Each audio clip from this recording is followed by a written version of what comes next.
Naghahanda na po ng libreng sakay sa Lunes ang LTFRB sa gitna ng planong protesta ng ilang grupo laban sa rekomendasyon ng Senado na suspindihin ang PUV Modernization Program. Yan po ay kahit hindi tigil pasada ang ikakasa, kundi Unity Walk. Nakatutok si Maki Pulido. Suspension sa modernisasyon!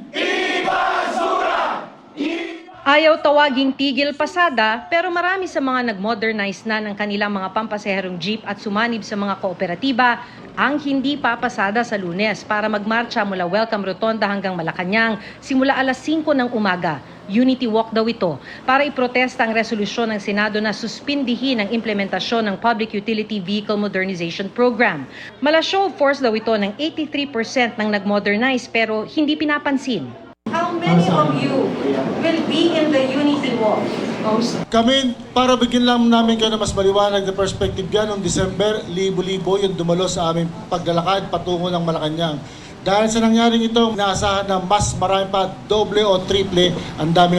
Ngayon pa lang nagsosorry na sila sa mga maapektuhang pasahero. Pero patikim pa lang daw ito dahil kung sakaling suspindihin nga ang PUV Modernization Program, baka sa susunod talagang hindi na namin matansya yung aming mga miyembro at talagang gumawa talaga ng 100% na tigil pasada. tiniyak namang muli ng LTFRB na sa kabila ng resolusyon ng Senado, hindi sususpindihin ang PUV Modernization Program. In the first place, there would be no suspension. Ang nilabas lang po ng Senado is a resolution, which means it's an expression of their sentiment on certain issues which is not binding to the presidency. May mga ihahanda raw na mga libreng sakay sa Lunes. Pero naniniwala si Guadis na hindi maapektuhan ng mga commuter dahil mamamasada pa rin ang karamihan ng modernized jeepney.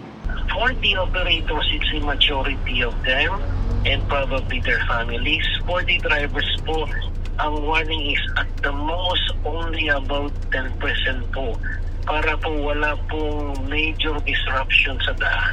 Di naman maiwasang mag-alala ng ilan sa mga commuter na nakausap namin. Yung protest action, ako personally sumusuporta po ako. Kasi po, itong protest action to ay napakahalaga sa mga driver, operator, pero dun sa mga sakakaraming mga mananakay, abala. Siyempre, mas pricey pagkadating sa transportation na gumamit ka ng application. Times 3 or almost times 6 na ang pamasahe mo pag jeep ay 13 pesos.